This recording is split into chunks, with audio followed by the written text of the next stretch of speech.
있는 기념주일입니다. 대한민국이 다시는 종노릇하지 않는 자유, 민주, 독립국가로 세우신 하나님을 찬양드립니다. 우한 폐렴의 공포 속에서도 목숨 걸고 예배 자리에 나오신 여러분들을 환영하고 사랑하고 또 축복합니다. 시편 113편은 표제어가 없는 34편의 시 중에 하나로서 저자 미상의 찬양시입니다. 할렐루야로 시작해서 할렐루야로 끝나는 수미상관시입니다. 특별히 1절에서만 히브리어 할렐루가 3번이나 등장해서 구원받은 하나님의 백성인 우리의 사명이 찬양임을 강조하고 있습니다. 찬양이 단순한 노래로 끝나는 것이 아님을 기억해야 합니다. 앞선 시편 강해들을 통해서 저는 누누이 강조했죠. 찬양은 노래만으로 끝나는 것이 아니라 우리의 삶이 찬양이라고요. 그래서 우리가 입으로 부르는 찬양이 기도로 연결되고 그 찬양이 전도로 승화된다고 설교한 바가 있습니다. 찬양 부르기는 좋아하는데, 노래 자체는 좋아하는데, 음악은 좋아하는데 기도나 전도를 싫어한다면 입술로만 부르는 노래는 진정한 찬양이 아니다 하는 것이 시편의 정신입니다. 삶으로 연결되고 실천되는 찬양을 드릴 수 있기를 바랍니다. 왜냐하면 하나님은 우리의 찬양거리가 되신다라고 시편 113편이 선포하고 있습니다. 시편 148편 12절에서 14절의 말씀을 개역 한글판으로 제가 읽어드립니다. 청년 남자와 처녀와 노인과 아이들아 다 여호와의 이름을 찬양할지어다. 그 이름이 홀로 높으시며 그 영광이 천지에 뛰어나심이로다. 저가 그 백성들의 뿔을 높이셨으니 저는 모든 성도 곧 저를 친근히 하는 이스라엘 자손의 찬양거리로다. 할렐루야. 이스라엘 자손의 찬양거리이신 하나님을 높여드립시다. 본문 시편 113편은 찬양거리이신 하나님에 대한 정확한 설명이 교과서처럼 등장합니다. 본문을 통해서 비록 절체절명의 위기 가운데 살아도 하나님을 찬송함을 빼앗기지 않고 우리에게 주신 기쁨을 빼앗기지 않고 하나님을 찬양함이 우리 입에 가득하고 삶에 충만한 복된 인생들 다 되시기를 주 예수 그리스도의 이름으로 축복합니다.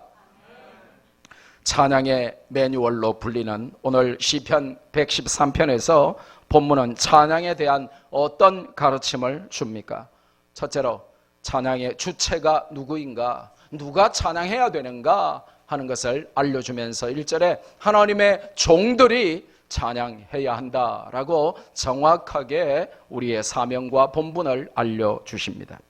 종들, 이렇게 한글로 번역된 히브리어 단어 아브데의 원형은 아바드인데요, 아바드는 언약관계 안에서 부름받은 하나님의 백성 전체를 총괄하는 단어입니다. 하나님을 아버지로 믿고 왕으로 섬기는 모든 주의 언약 백성들을 지칭하는 단어가 아바드, 종들입니다. 우리는 마귀의 종이 아니라 하나님의 종입니다. 종은 오직 자기 주인만 높이고 찬양합니다. 다른 주인은 없지요. 찬양은 하나님의 종으로 부름받은 언약 백성들의 특권이자 의무입니다. 하나님의 언약 백성이 세상 노래는 너무나 많이 알고 잘 알고 열심히 부르고 다 외우는데 찬송은 후렴밖에는 모른다면 부끄러워야 합니다.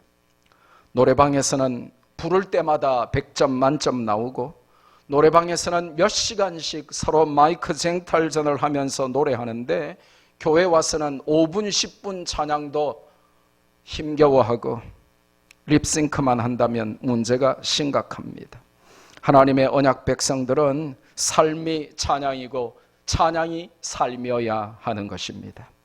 여러분 혹시 여러분의 자동차에 시동을 걸면 찬송이 자동으로 흘러나옵니까?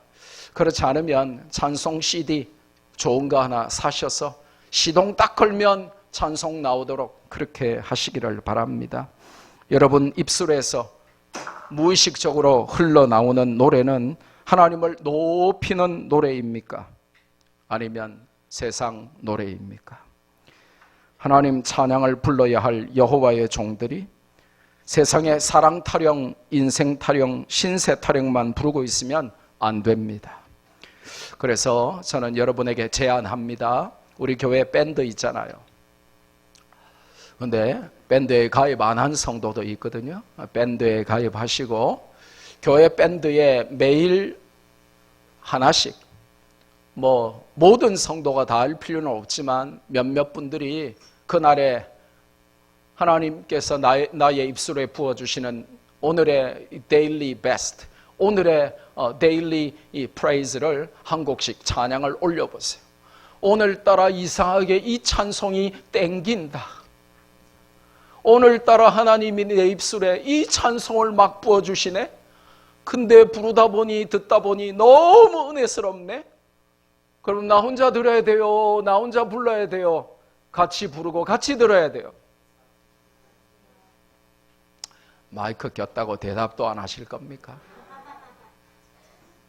그렇게 은혜가 되고 눈물이 나는 그 찬송을 나 혼자 불러야 돼요? 함께 불러야 돼요? 나 혼자 듣고 말아야 돼요? 다 같이 들어야 돼요? 그 어디에 올리라고요? 교회 밴드에 올리세요. 그래서 같이 은혜 받아야 되는 것입니다. 그러면서 노래만 올리지 말고 짧은 한 문장 간증과 함께 오늘 아침에 저에게 주시는 찬송이네요. 그러면서 설거지하다 은혜 받았어요. 이러면서 운전하면서 듣고 있는데 너무 감사하네요. 그러면서 여러분의 짧은 한 문장 간증과 함께 찬송을 나누면서 이 찬송이 빛의 속도로 바이러스에 퍼져가는 속도보다 더 빠르게 성도들의 마음을 사로잡을 수 있기를 바랍니다. 앞에 선 찬양팀이나 찬양대만 열심히 찬양하는 것이 아니라 우리 모두 각자가 온 마음을 다해서 오디션 출연한 것처럼 그 이상으로 진지하게 간절하게 찬양해야 되는데, 이유가 뭐냐 하면 우리가 그거 하라고 부름받은 하나님을 찬양해야 될 하나님의 아바드, 하나님의 종들이기 때문에, 우리가 하나님을 찬양하지 않으면 돌들이 하나님의 이름을 높일 것이기 때문에 돌들한테 맡겨놓지 말고, 먼지들에게 맡겨놓지 말고, 이름 모를 풀벌레들에게 맡겨놓지 말고 하나님의 종들인 우리가 하나님의 이름을 찬양하며 살아라는 것입니다. 우한 폐렴 코로나 바이러스로 위축되고 두렵고 힘든 최악의 절체절명의 시기를 살면서 이럴 때에 더욱더 찬송이 저와 여러분의 입술에 가득하여 우리를 살릴 수 있기를 바랍니다. 두 번째로 오늘 본문은 시간을 알려줍니다. 언제 찬양해야 됩니까? 2절 상반절에 보니까 이제부터 영원까지 찬양해야 된다는 것입니다. 이제부터라고 한글로 번역된 말은 지체 없이 지금 당장이라는 히브리어 단어이고, 영원까지라는 말은 항상 지속적으로 찬양하라는 뜻입니다. 찬송은 내일부터 해야 되는 것이 아닙니다. 수능 끝나고 나서, 혹은 취직하고 나서, 혹은 감기 몸살 낫고 나서 할 일이 아닙니다. 기분이 좋을 때만 하는 것도 아닙니다. 찬송은 밥 먹거나 잠자는 것처럼 날마다 매일 우리의 삶의 필수 불가결한 요소여야 한다는 것입니다. 찬송하는 자의 처지와 형편과 사정과 상관없이 하나님의 이름은 언제나 변함없이 영원히 찬송을 받으셔야만 한다는 것이 본문의 정확한 해석입니다. 부부싸움을 하고 난 뒤라도, 자녀에게 불같이 화를 내고 난 이후라도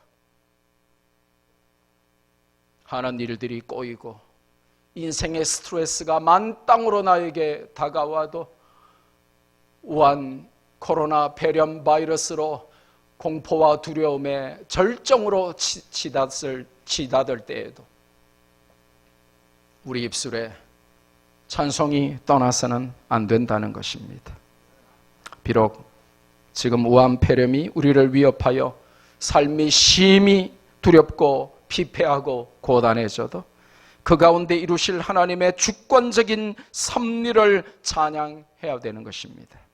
누가 압니까? 하나님의 하시는 일은 인간의 생각이나 인간의 상상을 초월하는 것입니다. 누가 압니까? 우한 폐렴으로 인해서 시진핑이 실각하고 김정은이가 쫓겨나고 4.15 총선에서 대한민국에 공산주의가 사라지고 하나님의 긍휼과 기적이 일어날지, 우한 폐렴으로 인해 모든 이단들이 발각되고 드러나고 신천지가 드러나고 이만희의 종교 사기극이 막을 내리고 신천지가 해체될지 누가 알겠습니까? 비록 우리가 예측할 수 없는 상황이 벌어지고 때때로 실망하고 때때로 두려워할지라도 하나님은 항상 모든 상황 속에서도, 우리가 이해할 수 없는 상황 속에서도 하나님은 언제나 찬양을 받으시기에 합당하신 분이심을 잊지 마시기를 바랍니다. 따라해 봅시다. 찬양, 또 찬양, 항상 찬양, 언제나 찬양, 매일매일 찬양,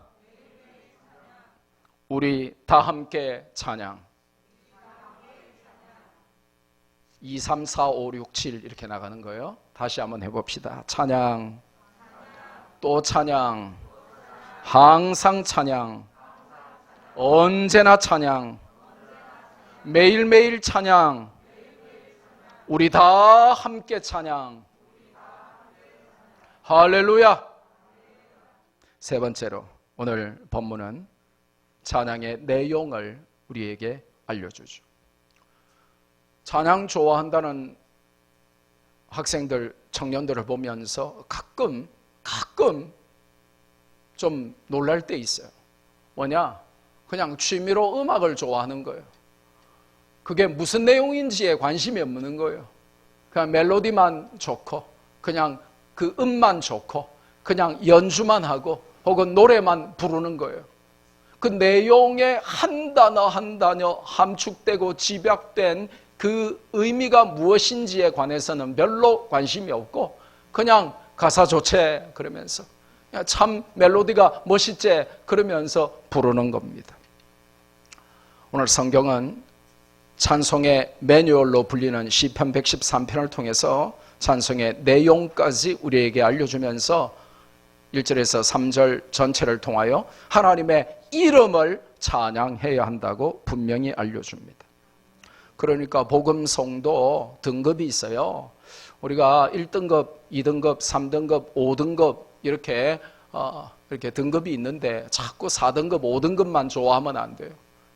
하나님의 이름이 안 들어가고 자꾸 인간의 희로애락만 들어가가지고 그렇게 사람의 감성만 자극하는 것은 4등급, 5등급 CCM이에요. 하나님의 이름을 찬양하고 예수 그리스도의 주되심을 선포하고 그분의 영광과 임재와 통치를 선포하는 그런 찬송들이 1등급 복음송입니다. 그 좀 알면 좋겠어요. 하나님의 이름, 골리앗 앞에서 다윗이 들고 나가 기적을 일으켜 하나님의 살아계심을 증거했던, 만민이 비웃고 만민이 대적했던 그러나 가장 영광스럽고 능력 있는 그 이름, 하나님의 이름, 그 하나님의 이름을 우리는 찬송해야 하는 것입니다. 1절에서 3절까지 모든 절에서 각각 등장하여 총 3번이나 반복되는 표현이 히브리어 쉔 예흐와인데, 쉔이라고 하는 것은 이름이고요, 예흐와 하나님이죠. 그래서 하나님의 이름 쉔 예흐와 하는 표현이 3번이나 등장합니다. 하나님의 이름은 하나님의 모든 속성과 attributes of God, 하나님의 주권과 sovereignty of God, 그리고 하나님의 사역 ministry of God, 이 하나님의 속성, 주권, 사역을 함축한 것이 바로 하나님의 이름입니다. 여러분 생각해 보세요. 우리가 어떤 이름을 부르거나 혹은 떠올리면 여러분은 반드시 어떤 이미지가 생각날 거예요. 그리고 어떤 반응을 하게 됩니다. 김일성 하면 민족의 원수죠. 이승만 하면 대한민국 건국의 아버지죠. 박정희 하면 세계 최빈국 대한민국을 경제대국으로 바꾼 경제의 아버지죠. 문재인 하면 한 번도 경험하지 못한 나라를 만들어가고 있죠. 이름만 부르거나 떠올려도 이미지가 함께 생각이 나고 찬송이 나오든지 욕이 나오든지 하게 되죠. 하나님 이름 앞에서 성도는, 그 언약 백성들은, 아바드 하나님의 종들은 하나님의 이름만 들어도 찬송이 바로 나와야 하는 것입니다. 하나님 하는 순간 환호와 기립박수가 스탠딩 오베이션이 나와야 되는 것이죠. 북한의 3대 세습 공산 독재 살인마 김정은이가 등장해도 인민들은 비록 쇼지만, 겉으로 할 수 없이 하는 거지만 기절까지 해가면서 그 이름을 부르고 환호하고 난리가 나더라고요. 유명한 아이돌의 콘서트 장면을 뉴스로 보셨습니까? 비명 지르고 환호하다가 실려 나가고 인공 지진이 일어난대요. BTS가 미국에 콘서트 하는데 몇만 명이 모여가지고 막 뛰면서 환호하고 하니까 거기에 인공 지진이 일어났다, 이렇게 기사가 실려요. 우주에서 보니까 거기에 인공 지진이 경미하지만 일어났다. 하나님의 이름 앞에 우리는 어떤 반응을 보여야 하겠습니까? 독재자의 이름 앞에 환호하고 비명 지르는 것보다도, 유명한 아이돌의 공연장에서 환호하고 비명을 지르는 것보다도 더 크게 하나님의 이름 앞에 반응해야 될 줄로 믿습니다. 높고 크시고 위대하신 하나님의 이름이 선포될 때 가만히 있어서는 안 되는 것입니다. 그래서 이 application, 이 practice 이런 게 중요하니까요. 한번 연습 한번, 실습 한번 해볼까요? 제가 하나님 혹은 예수님 혹은 성령님 하면 여러분이 최고의 반응을 한번 해보세요. 반응 한번 보겠습니다. 마스크 껴도 할 수 있어요. 어버버는 하지 마시고 소리를 지르든지 함성을 지르든지 벌떡 일어나든지 박수를 치든지 지진을 한번 일으켜보세요. 하나님, 예수님, 성령님, 삼위일체 하나님.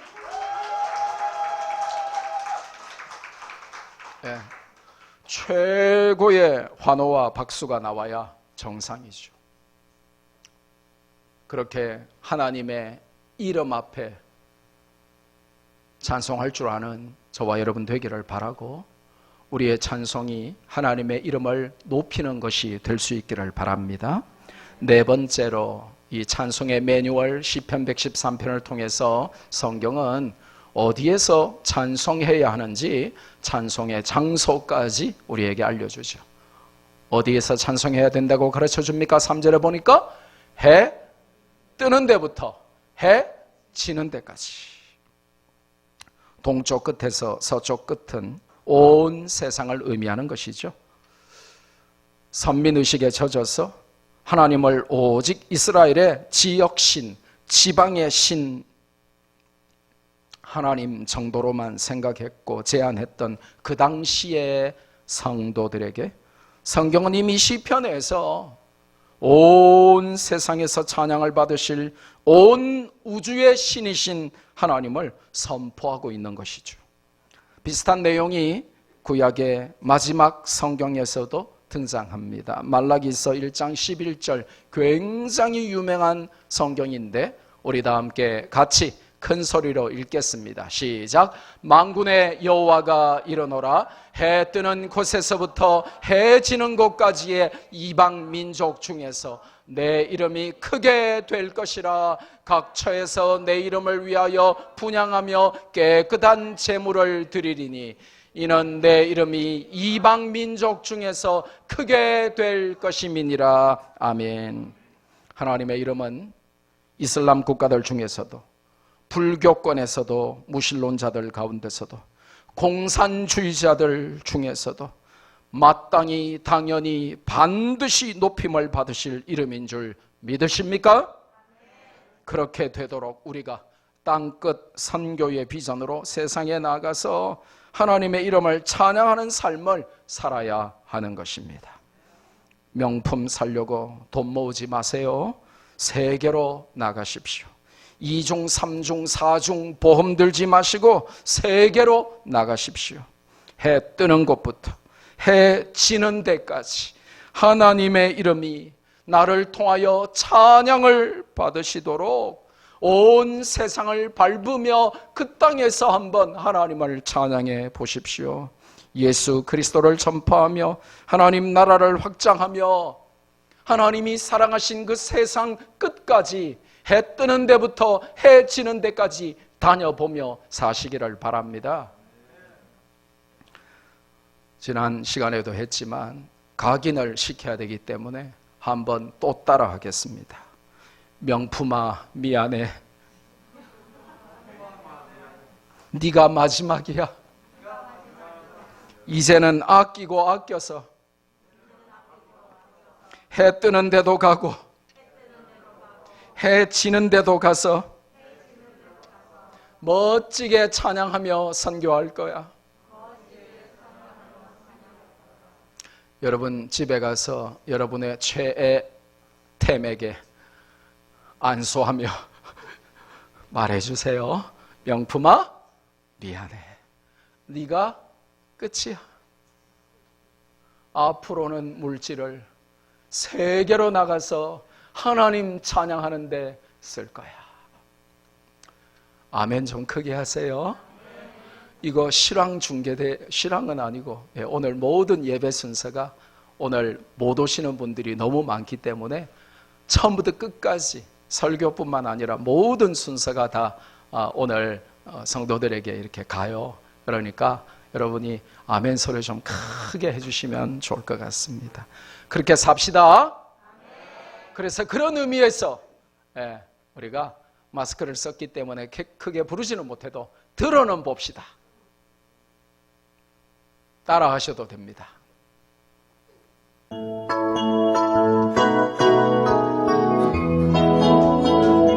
해 뜨는 데부터 해 지는 데까지 주 이름 찬양받으리. 아멘. 해 뜨는 데부터 해 지는 데까지 주 이름 찬양받으리. 아멘. 랄랄라 할렐루야. 여호와의 모든 성들아 주 이름 찬양해. 이제부터 영원까지 주 이름 찬송할지로다. 이제 다 같이 자율봉 다시 합시다.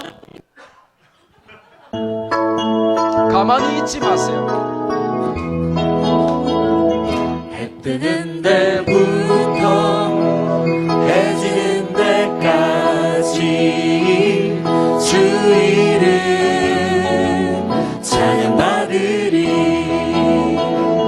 해 뜨는 데부터 해 지는 데까지 주 이름 찬양받으리.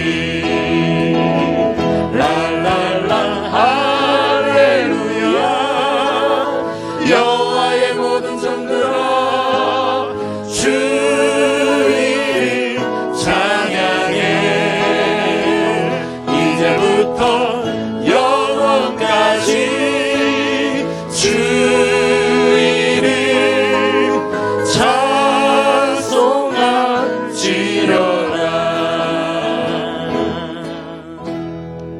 여러분 그렇게 믿음으로 동의하십니까?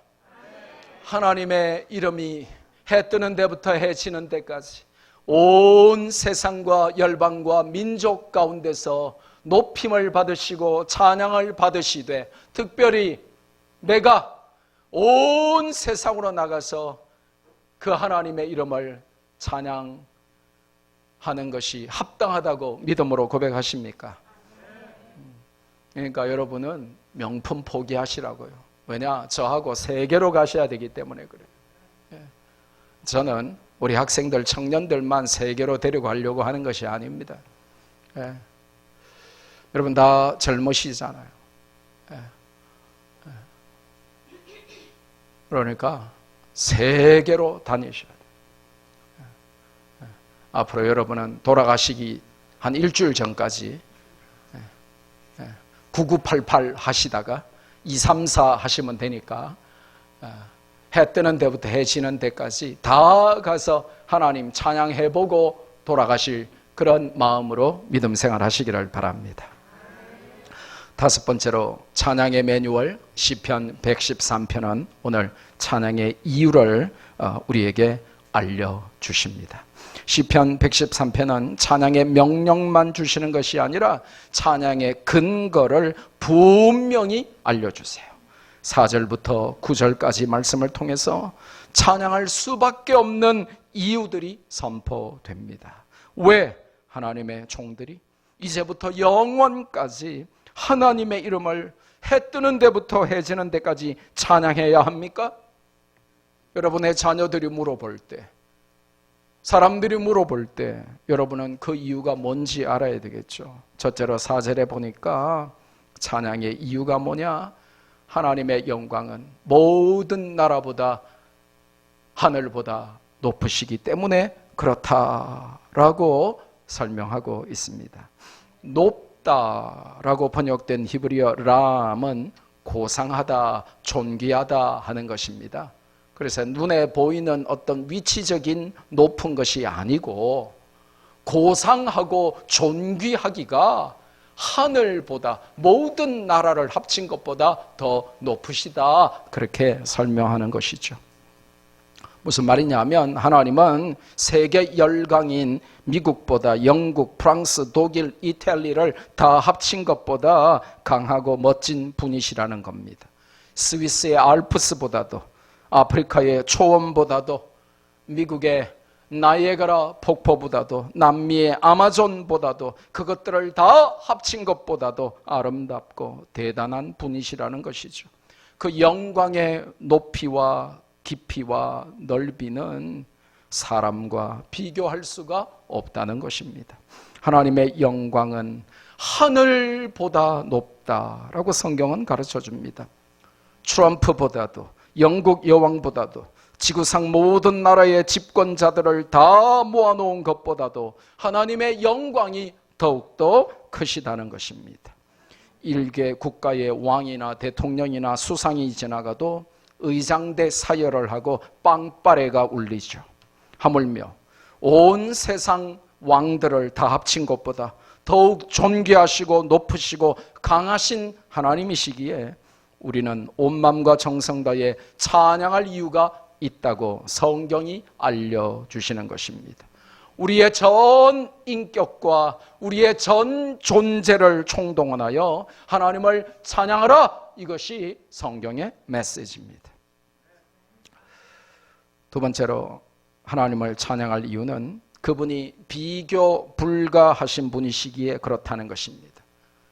God alone has the right to be worshipped and praised because He is incomparable. 하나님이 He is incomparable.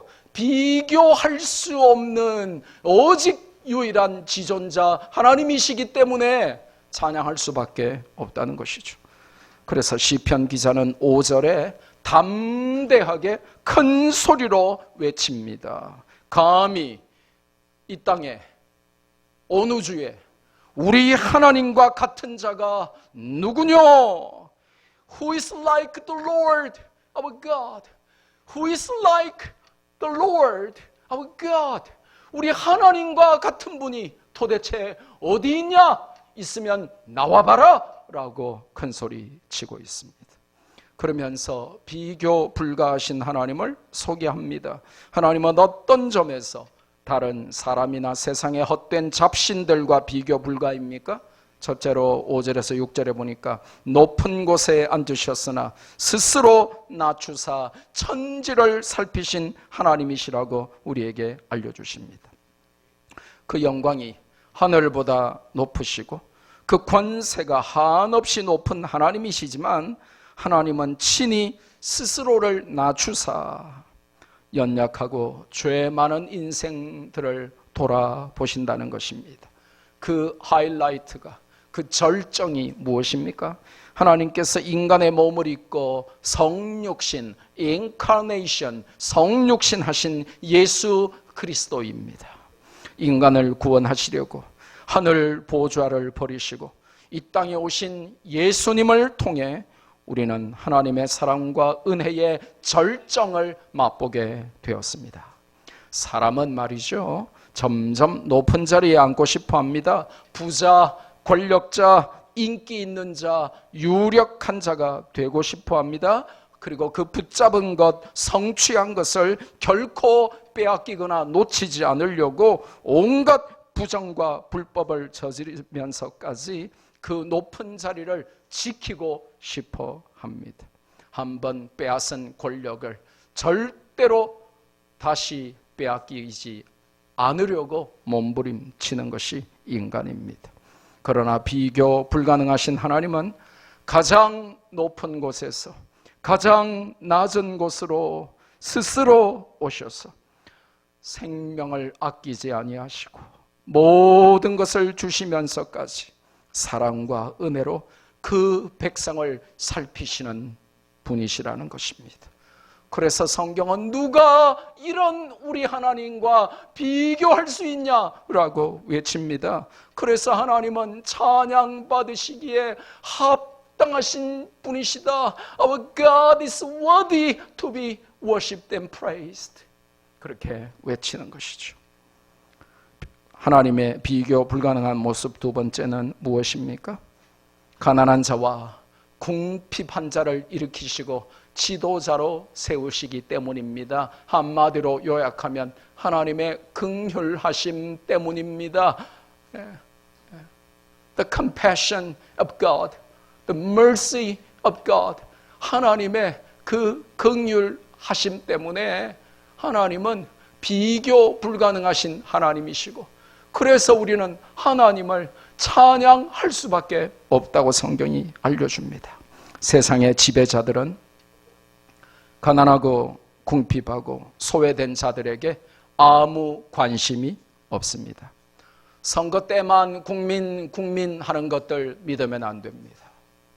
공산주의 하자 이러면서 전부 다 똑같이 나누고 전부 다 똑같이 먹고 전부 평등하게 다 똑같이 일하고 똑같이 가지고 그러면 얼마나 천국 같냐, 이런 소리에 속으면 안 되는 것입니다. 그래 놓고는 독재자 자기만 먹고 자기만 잘 살고, 동물농장의 나폴레옹처럼 세상에 지배자들은 자기들의 정권 유지에 도움이 되는지 아닌지만 살필 뿐입니다. 선거가 되면 표가 되는지 표가 안 되는지에만 관심이 있죠. 하지만 하나님은 긍휼의 하나님이십니다.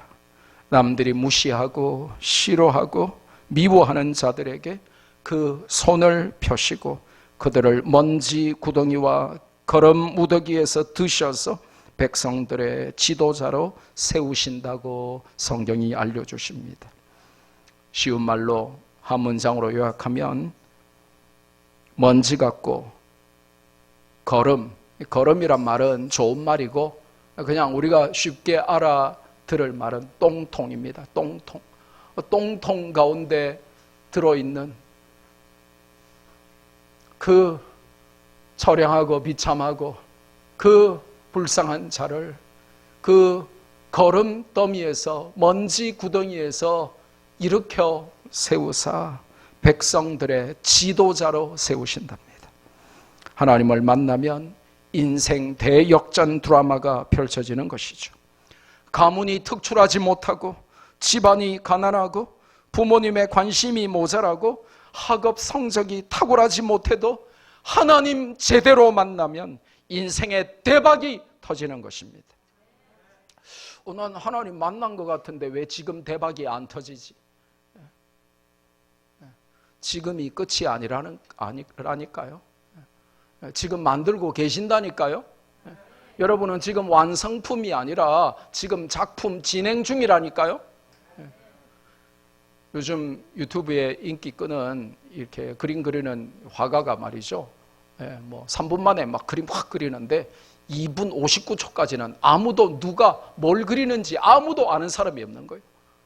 이상하게 그냥 자기 마음대로 막 칠하고 빨리 칠하고 막 칠하는데 마지막 1초 남겨놓고 이렇게 금가루를 확 뿌리든지 모래를 확 뿌리든지 아니면 그 그리고 있던 것을 확 뒤집어 놓거나 옆으로 돌리니까 기가 막힌 작품이 하나 나오는 거예요. 2분 59초까지는 전부 의심하겠죠.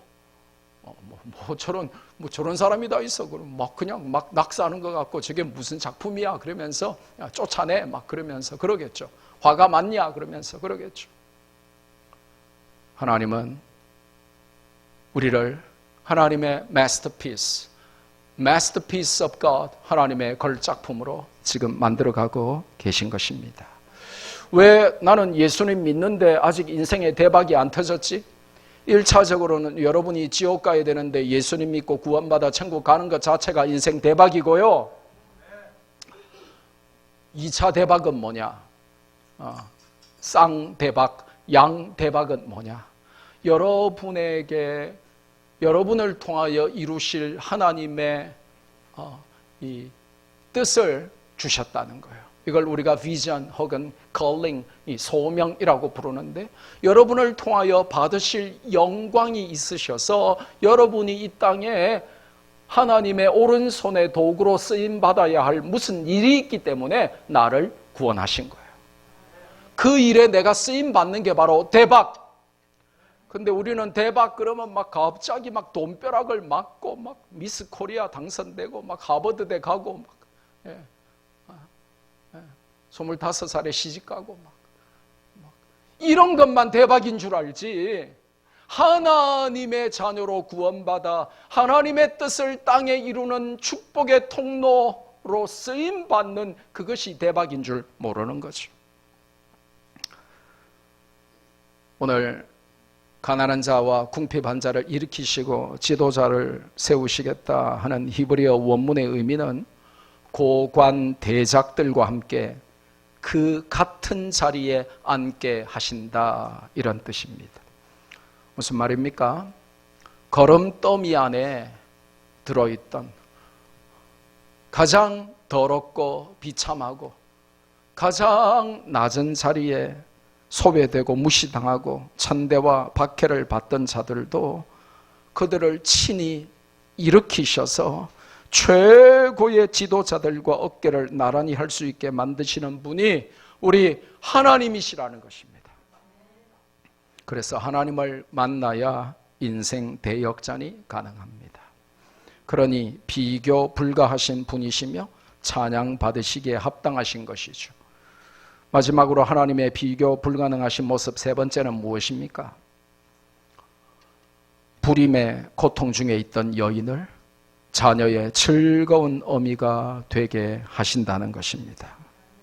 한글 성경을 보면 자녀들을 즐겁게 하는 어머니가 되게 하는 것처럼 보입니다. 근데 히브리어 원문에는 그렇게 안 되어 있어요. 엄마가 막 애들 앞에서 재롱 떨면서 밥 해주면서 장난감 사주면서 용돈 주면서 자녀들을 즐겁게 만드는 어머니가 아니고 자녀 때문에 어머니가 즐거운, 임신하지 못하던 자가 자녀들을 한 타스를 낳아가지고 낳는 김에 엄청 많이 하나님이 주셔가지고 막 세 쌍둥이 네 쌍둥이 막 연달아 막 낳아가지고 자녀들 때문에 너무 행복하고 즐거운 어미로 세우시겠다. 이게 성경 원문의 의미예요. 그러니까 왜 이 구절을 이렇게 번역을 했는지는 저는 모릅니다. 왜냐? 제가 번역한 게 아니에요.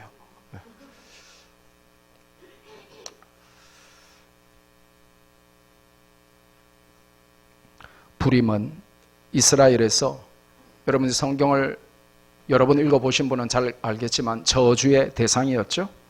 지금도 부림은 당사자와 배우자와 부모에게 말할 수 없는 고통을 줍니다. 하물며 고대 사회에서는 집에서 쫓겨나고 남편에게 버림받는 이유가 되었습니다. 그래서 조선시대 가장 인권이 유린되었던 조선시대 칠거지약 들어보셨죠? 네. 그 중에 하나가 뭐예요?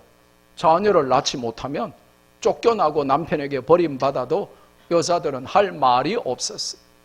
그러니까 얼마나 그 고통이 컸겠습니까? 네. 하지만 하나님은 그들의 눈물을 보시고 기도를 들으시는 분입니다. 그들에게 자녀를 주셔서 쫓겨나는 것이 아니라 집에 거하게 하시는 은혜를 베푸시는 분이 하나님이시다라고 성경이 기록합니다. 그래서 우리가 더 이상 저주와 멸시와 천대의 대상이 아니라 축복의 통로가 되도록 만드시는 분이 하나님이시라고 알려주셔요. 적용이 중요하다 그랬죠. 성경 말씀은 항상 나에게 주시는 말씀이거든요. 애플리케이션, 나와 내 가정과 우리 교회와 우리나라와 하나님의 백성들에게 주시는 이 시대에도 유효한 하나님의 이 말씀이기 때문에 이 애플리케이션이 굉장히 중요합니다. 적용해 볼까요? 임신 말고 다른 단어를 넣어보세요.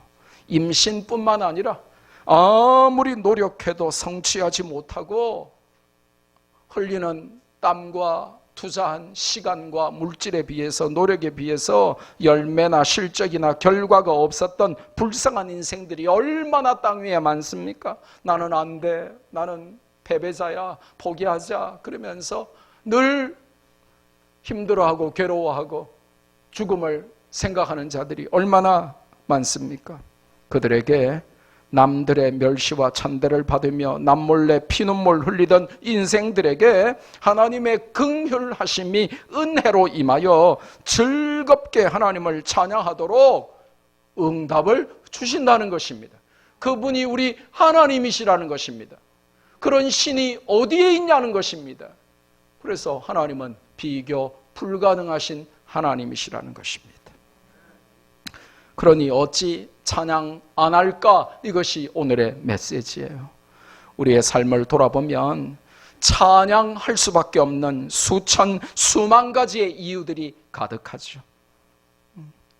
그런데 우리는 찬양하지 않고 세상 노래만 너무 잘 부르죠. 예.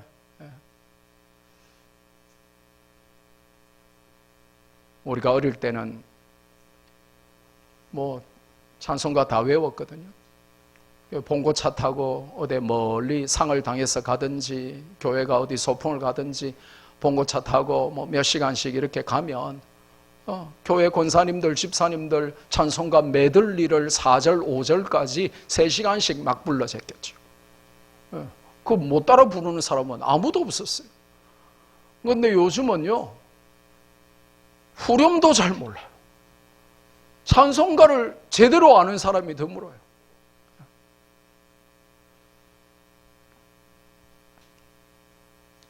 찬양거리이신 하나님을 마음껏 찬양하면서 좀 영적인 면역력을 키우는 저와 여러분 될 수 있기를 주님의 이름으로 축복합니다.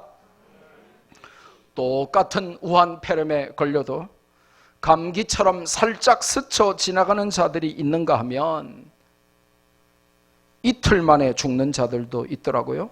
왜 그럴까요? 무슨 차이가 있길래요?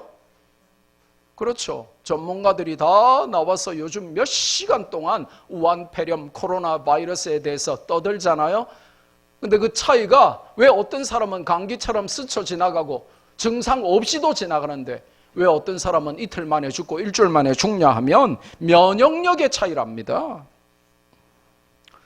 찬송은 감사로 이어지고 기도로 연결되며 예배와 전도로 승화됩니다. 찬송은 우리의 면역력 향상을 위한 최고의 선택입니다. 그러니까 찬송을 선택 과목으로 세상 노래 다 부르다가 질리면 찬송 한 곡 부르는 그 정도의 삶으로는 영적 면역력이 생길 수가 없습니다. 우리 입에서 하나님을 찬양함이 가득하고 그 찬양을 세상 노래로 대신하지 않고 빼앗기지 않도록 우리의 찬양거리이신 하나님을 마음껏 찬양함으로 폐렴도 물러가고 인생의 모든 문제들이 물러가는 그런 저와 여러분들이 될 수 있기를 주님의 이름으로 축복합니다. 받은 말씀 붙들고 우리 한번 다 함께 기도하겠습니다.